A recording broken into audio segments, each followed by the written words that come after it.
بسم اللہ الرحمن الرحیم۔ حضرت علی رضی اللہ تعالیٰ عنہ کی شادی ابو جہل کی بیٹی سے کیوں ہوئی؟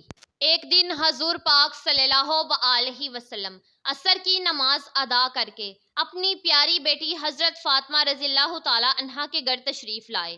دیکھا کہ حضرت علی گھر پر موجود نہیں۔ آپ صلی اللہ علیہ وسلم نے اپنی پیاری بیٹی سے دریافت فرمایا کہ تمہارا شوہر علی کہاں ہے؟ تو حضرت فاطمہ رضی اللہ تعالیٰ عنہا نے کیا جواب دیا؟ پیارے ناظرین، یہ بہت ہی پیارا واقعہ ہے، اس کو اینڈ تک لازمی دیکھیے گا۔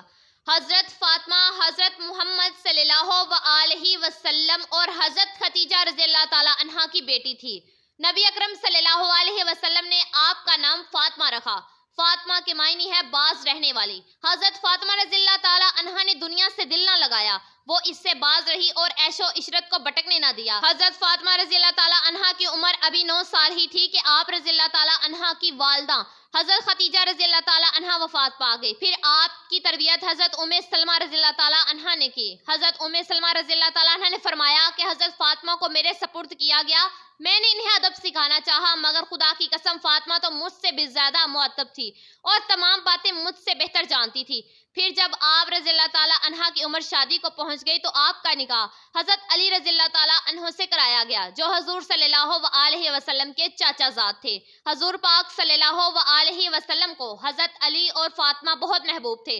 حضرت عائشہ صدیقہ رضی اللہ تعالیٰ عنہا بیان کرتی ہیں کہ حضور پاک صلی اللہ علیہ وسلم صبح کے وقت اس حال میں باہر سے تشریف لائے کہ آپ صلی اللہ علیہ وسلم نے ایک چادر اوڑھ رکھی تھی جس سے سیاہ اون سے کجاہوں کے نقش بنے ہوئے تھے۔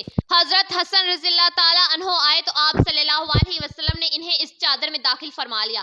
پھر حضرت حسین رضی اللہ تعالیٰ عنہ آئے تو آپ نے ان کو بھی اپنے اندر چادر میں داخل فرما لیا۔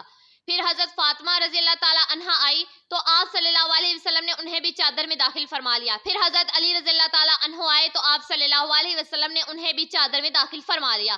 پھر آپ صلی اللہ علیہ وسلم نے یہ آیت مبارکہ پڑھی، اے اہل بیت، اللہ تو یہی چاہتا ہے کہ تم سے ہر طرح کی آلودگی، ہر طرح کے گناہ سے دور کر دے، تمہیں خوب پاک صاف کر دے۔ حضور پاک صلی اللہ علیہ وسلم کے آزاد کردہ غلام حضرت صفوان رضی اللہ تعالیٰ عنہ نے فرمایا کہ حضور پاک صلی اللہ علیہ وسلم جب سفر کا ارادہ کرتے تو اپنے اہل و عیال میں سب کے بعد جس سے گفتگو فرما کر روانہ ہوتے وہ حضرت فاطمہ رضی اللہ تعالیٰ عنہا ہوتی، اور سفر سے واپسی پر سب سے پہلے جس کے پاس تشریف لاتے وہ بھی حضرت فاطمہ رضی اللہ تعالیٰ عنہا ہوتی۔ حضرت علی رضی اللہ تعالیٰ عنہ اور حضرت فاطمہ عشق رسول اور سنت کی عطایت میں اس قدر آگے بڑھے ہوئے تھے کہ جب حضرت علی رضی اللہ تعالیٰ عنہ کوئی بات یا کوئی کام کا مسئلہ حضرت فاطمہ کو کرتے دیکھتے تو فوراً باغے باغے رسول صلی اللہ علیہ وسلم کی خدمت میں حاضر ہوتے اور پوچھتے کہ حضور فاطمہ نے یہ کام اس طرح کیا ہے، یہ مسئلہ اس طرح بتایا ہے اور یہ بات یوں بیان کی ہے، فرمائیے کیا وہ جائز ہے یا نہیں؟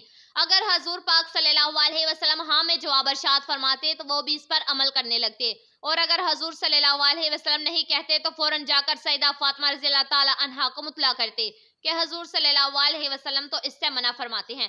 اسی طرح اگر حضرت فاطمہ رضی اللہ تعالیٰ عنہ حضرت علی کا عمل دیکھتی اور انہیں شک گزرتا کہ رسول صلی اللہ علیہ وسلم نے اس کی اجازت دی ہے یا نہیں تو وہ حضرت صلی اللہ علیہ وسلم سے دریافت کرتی، اور جب اطمینان ہو جاتا تو وہ پھر خود بھی اس پر عامل ہو جاتی۔ حضور پاک صلی اللہ علیہ وسلم کو ایک دن کسی نے حضرت علی کے بارے میں آ کر خبر دی کہ ابو جہل کی جو بیٹی مسلمان ہو گئی تھی وہ مدینہ منورہ ہجرت کر کے آ گئی تھی، مسلمان نوجوان لڑکی تھی۔ خبر مشہور ہوئی کہ حضرت علی رضی اللہ تعالیٰ عنہ اس سے نکاح کرنا چاہتے ہیں۔ حضرت فاطمہ رضی اللہ تعالیٰ عنہا تک جب یہ خبر پہنچی تو وہ بہت زیادہ پریشان ہوئی۔ یہ فطرتی بات ہے کہ عورت پریشان ہو جاتی ہے، اور پھر ابو جہل کی بیٹی، ان دونوں نے وہ دور اکٹھے دیکھا تھا، وہ جو اوجری حضور صلی اللہ علیہ وسلم پر ڈالی گئی تھی حضرت فاطمہ رضی اللہ تعالیٰ عنہا نے آ کر ہٹائی تھی، تو خیال ہوا کہ میرا گزارا تو ابو جہل کی بیٹی کے ساتھ نہیں ہوگا، تو حضرت فاطمہ رضی اللہ تعالیٰ عنہا نے جا کر حضور پاک صلی اللہ علیہ وسلم سے کہا کہ یہ پتہ چلا ہے کہ حضرت علی ابو جہل کی جو بیٹی آئی ہے اس سے شادی کرنا چاہتے ہیں، تو آپ صلی اللہ علیہ وسلم نے حضرت علی رضی اللہ تعالیٰ عنہ کو دوسری شادی کرنے سے منع فرمایا کہ تم فاطمہ کے ہوتے ہوئے دوسری شادی نہیں کر سکتے۔ حضرت مصور بن مخمہ رضی اللہ تعالیٰ عنہ سے روایت ہے کہ میں نے رسول صلی اللہ علیہ وسلم کو منبر پر یہ فرماتے ہوئے سنا کہ بنی ہشام بن مغیرہ نے مجھ سے یہ اجازت مانگی ہے کہ ہم اپنی بیٹی کی حضرت علی رضی اللہ تعالیٰ عنہ سے شادی کر دیں، میں اجازت نہیں دیتا۔ پھر آپ صلی اللہ علیہ وسلم نے فرمایا کہ میں اجازت نہیں دیتا، اور پھر تیسری مرتبہ بھی یہی فرمایا کہ میں اجازت نہیں دیتا، مگر ہاں علی رضی اللہ تعالیٰ عنہ میری بیٹی کو طلاق دے دیں اور ان کی بیٹی سے بیاہ کر لیں تو اس سے اختیار ہے، کیونکہ فاطمہ رضی اللہ تعالیٰ عنہ میرے کلیجے کا ایک ٹکڑا ہے، جو برائی اس سے پہنچتی ہے وہ مجھے پہنچتی ہے اور جو ایذا اس سے پہنچتی ہے وہ مجھے پہنچتی ہے۔ نبی اکرم صلی اللہ علیہ وسلم نہیں چاہتے تھے کہ حضرت فاطمہ رضی اللہ تعالیٰ عنہ سوکن کی وجہ سے دین اعتبار سے فرمائش میں مبتلا ہو، یعنی شوہر کے حقوق ادا کرنے کے معاملے میں مثلا حضرت فاطمہ رضی اللہ تعالیٰ عنہ کو سوکن سے ایذا پہنچنے کا خدشہ تھا، اور حضرت فاطمہ رضی اللہ تعالیٰ عنہ کو ایذا پہنچنے سے نبی اکرم صلی اللہ علیہ وسلم کو ایذا پہنچی، جو کہ ممنوع ہے۔ چنانچہ حضرت شاہ ولی اللہ رحمۃ اللہ نے لکھا ہے کہ سوکنوں کے بغض کی وجہ سے نبی اکرم صلی اللہ علیہ وسلم کی بیٹی کے نکاح میں ہوتے ہوئے کسی دوسری عورت سے شادی کرنا ممنوع ہے، اس لیے کہ پھر دوسری بیوی نبی اکرم صلی اللہ علیہ وسلم کی بیٹی اور ان کے واسطے سے نبی اکرم صلی اللہ علیہ وسلم کے گھرانے سے بغض میں مبتلا ہو جائے گی، اور نبی اکرم صلی اللہ علیہ وسلم کا بغض چاہے معاشی امور کی وجہ سے ہی کیوں نہ ہو کفر تک لے جاتا ہے۔ پیارے ناظرین، اس کے علاوہ بھی حضرت علی اور حضرت فاطمہ رضی اللہ تعالیٰ عنہ کے درمیان چھوٹے موٹے جھگڑے ہوا کرتے تھے۔ چنانچہ ایک روایت میں آتا ہے کہ حضرت علی رضی اللہ تعالیٰ عنہ اور ان کی کنیت ابو تراب سب سے زیادہ پیاری تھی، اور اس کنیت سے انہیں پکارا جاتا تھا، وہ بہت زیادہ خوش ہو جاتے کیونکہ یہ کنیت ابو تراب خود رسول صلی اللہ علیہ وسلم نے رکھی تھی۔ ایک دن رسول صلی اللہ علیہ وسلم حضرت فاطمہ رضی اللہ تعالیٰ عنہ کے گھر تشریف لائے، دیکھا کہ علی گھر میں موجود نہیں ہے۔ آپ صلی اللہ علیہ وسلم نے دریافت فرمایا کہ تمہارے شوہر کہاں ہیں؟ انہوں نے بتایا کہ میرے اور ان کے درمیان کچھ ناگواری پیش آ گئی، وہ مجھ پر خفا ہو کر کہیں باہر چلے گئے۔ اس کے بعد اس رسول اللہ صلی اللہ علیہ وسلم نے ایک صحابی سے کہا کہ حضرت علی رضی اللہ تعالیٰ عنہ کو تلاش کرو کہ وہ کہاں ہیں۔ وہ آئے اور بتایا کہ حضرت علی رضی اللہ تعالیٰ عنہ مسجد میں سوئے ہوئے ہیں۔ پھر نبی اکرم صلی اللہ علیہ وسلم مسجد میں تشریف لائے اور حضرت علی رضی اللہ تعالیٰ عنہ کو لیٹے ہوئے دیکھ کر چادر آپ کے پہلوں سے گر گئی تھی اور جسم پر مٹی لگی ہوئی تھی۔ رسول صلی اللہ علیہ وسلم جسم سے دھول جا رہے تھے اور فرما رہے تھے، اٹھو ابو تراب اٹھو۔ بعد حضرت علی رضی اللہ تعالیٰ عنہ اسی ابو تراب کے نام سے مشہور ہو گئے۔ روایات میں آتا ہے کہ پھر حضرت علی رضی اللہ تعالیٰ عنہ کو اپنے گھر میں لے گئے اور حضرت علی اور حضرت فاطمہ رضی اللہ تعالیٰ عنہ کی صلح کرا دی۔ بخاری شریف کی روایت ہے کہ رسول صلی اللہ علیہ وسلم بیمار ہیں، بیٹی پتہ لینے آئی ہے، اس وقت تک باقی تینوں فوت ہو چکی تھی۔ حضور صلی اللہ علیہ وسلم کی وفات کے وقت ایک ہی بیٹی زندہ تھی، وہ بھی 6 مہینے رہی۔ حضرت فاطمہ رضی اللہ تعالیٰ عنہا اپنے بابا جان کا حال پوچھنے آئی۔ حضور صلی اللہ علیہ وسلم اٹھ کر بیٹھ گئے، سر پر ہاتھ پھیرا، پاس بٹھایا جیسے باپ اپنی بیٹیوں کو پاس بٹھاتے ہیں۔ بیٹھے بیٹھے حضرت عائشہ رضی اللہ تعالیٰ عنہا کہتی ہیں کہ حضور صلی اللہ علیہ وسلم نے کان میں کوئی بات کہی تو فاطمہ رونے لگ گئی۔ تھوڑی دیر کے بعد پھر حضور صلی اللہ علیہ وسلم نے قریب کر کے کان میں بات کہی تو خوش ہو گئی۔ جب وہاں سے فارغ ہو گئی تو میں نے الگ بلا کر پوچھا کہ بیٹی حضور صلی اللہ علیہ وسلم کیا کہہ رہے تھے؟ انہوں نے کہا کہ اماں جی، ابا جی نے کان میں کہا تھا کہ جو بات کان میں کی جائے وہ راز ہوتی ہے۔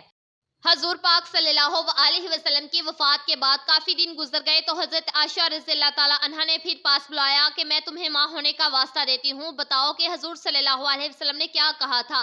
کہا ہاں اب بتاتی ہوں آپ کو۔ حضور صلی اللہ علیہ وسلم نے مجھے کان میں کہا تھا کہ فاطمہ، میں شاید ایک آدھ دن اسی بیماری میں جا رہا ہوں، بیٹی کو باپ کی وفات کی اطلاع ملے تو بیٹی کیا کرے گی؟ تھوڑی دیر کے بعد حضور صلی اللہ علیہ وسلم نے دیکھا کہ میں پریشان ہو رہی ہوں زیادہ تو کان میں کہا کہ بیٹی میرے بعد سب سے پہلے تم میرے پاس آؤ گی، تو میں خوش ہو گئی۔ حضور صلی اللہ علیہ وسلم نے اپنی وفات کی خبر دی تو بیٹی رونے لگ گئی، اور بیٹی کو اس کی وفات کی خبر دی تو وہ خوش ہو گئی۔ یہ باپ بیٹی کا معاملہ تھا۔ ام المومنین حضرت عائشہ صدیقہ رضی اللہ تعالیٰ عنہا فرماتی ہیں، سیدہ فاطمہ رضی اللہ تعالیٰ عنہا جب حضور صلی اللہ علیہ وسلم کی خدمت میں حاضر ہوتی تو حضور نبی اکرم صلی اللہ علیہ وسلم کھڑے ہو کر ان کا استقبال فرماتے، انہیں بوسہ دیتے، خوش آمدید کہتے اور ان کا ہاتھ پکڑ پر اپنی نشست پر بٹھا لیتے۔ اور جب آپ صلی اللہ علیہ وسلم سیدہ فاطمہ رضی اللہ تعالیٰ عنہا کے ہاں رونق افروز ہوتے تو سیدہ فاطمہ رضی اللہ تعالیٰ عنہا بھی آپ صلی اللہ علیہ وسلم کے استقبال کے لیے کھڑی ہو جاتی اور آپ صلی اللہ علیہ وسلم کے دست اقدس کو بوسہ دیتی۔ ام المومنین حضرت عائشہ صدیقہ رضی اللہ تعالیٰ عنہا فرماتی ہیں، حضرت فاطمہ الزہرا زہرا رضی اللہ تعالی عنہا تشریف لائیں اور ان کا چلنا ہو بہو حضور نبی اکرم صلی اللہ علیہ وسلم کے چلنے جیسا تھا۔ بس آپ صلی اللہ علیہ وسلم نے اپنی لختے جگر کو خوش آمدید کہا اور اپنے دائیں یا بائیں جانب بٹھا لیا۔ پھر چپکے سے ان سے کوئی بات کہی تو وہ رونے لگی، تو میں نے ان سے پوچھا کہ آپ کیوں رو رہی ہیں؟ پھر آپ صلی اللہ علیہ وسلم نے ان سے کوئی چپکے سے بات کہی تو وہ ہنس پڑی۔ بس میں نے کہا کہ آج کی طرح میں نے خوشی کو غم کے اتنے نزدیک کبھی نہیں دیکھا۔ میں نے ان سے پوچھا آپ سے حضور نبی اکرم صلی اللہ علیہ وسلم نے کیا فرمایا تھا؟ انہوں نے جواب دیا کہ میں رسول اللہ صلی اللہ علیہ وسلم کے راز کو ظاہر نہیں کر سکتی۔ جب حضور نبی اکرم صلی اللہ علیہ وسلم کا وصال ہو گیا تو میں نے ان سے پھر پوچھا تو انہوں نے جواب دیا آپ صلی اللہ علیہ وسلم نے مجھ سے یہ سرگوشی کی تھی کہ جبرائیل علیہ السلام ہر سال میرے ساتھ قرآن مجید کا ایک دور کیا کرتے تھے، لیکن اس سال 2 مرتبہ دور کیا ہے۔ میرا خیال یہی ہے کہ میرا آخری وقت آ پہنچا ہے اور بے شک میرے گھر والوں میں سے تم ہو جو سب سے پہلے مجھ سے آ ملو گی۔ اس بات نے مجھے سب سے زیادہ رلایا۔ پھر آپ صلی اللہ علیہ وسلم نے فرمایا کیا تم اس بات پر راضی نہیں کہ تم تمام جنتی عورتوں کی سردار ہو یا تمام مسلمان عورتوں کی سردار ہو؟ تو میں اس بات پر ہنس پڑی۔ حضرت سیدہ فاطمہ رضی اللہ تعالی عنہا، حضرت علی رضی اللہ تعالی عنہ، بخاری شریف کی روایت ہے ایک دن حضور صلی اللہ علیہ وسلم اپنی پیاری بیٹی سے ملنے کے لیے گئے۔ علی گھر پر نہیں تھے، پوچھا کہ تمہارا خاوند کدھر ہے؟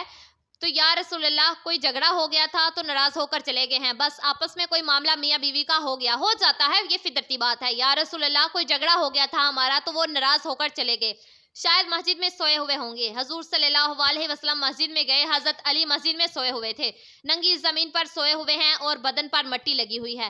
حضور صلی اللہ علیہ وسلم نے بڑی محبت سے بیٹھے ہاتھ سے جاڑ رہے ہیں، کم یا ابی تراب، اور مٹی والے اٹھو، او مٹی والے اٹھ، جا کر داماد کو راضی کر کے گھر واپس لائے، یہاں کیوں پڑے ہو، چلو گھر۔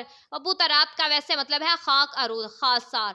لیکن حضرت علی رضی اللہ تعالیٰ عنہ کہتے ہیں کہ مجھے سب سے زیادہ یہ کنیت پسند آتی ہے، جب کوئی مجھے ابو تراب کہتا ہے تو مجھے یہ بہت اچھا لگتا ہے کہ یہ مجھے نبی اکرم صلی اللہ علیہ وسلم نے کہا تھا۔ جی تو پیارے ناظرین، امید کرتی ہوں یہ ویڈیو آپ لوگوں کو ضرور پسند آئے گی، اس کو آگے شیئر لازمی کیجیے گا، اور اگر آپ نمرا وائس چینل پر نئے ہیں تو پلیز چینل کو لازمی سبسکرائب کر دیجیے گا اور بیل آئیکن کے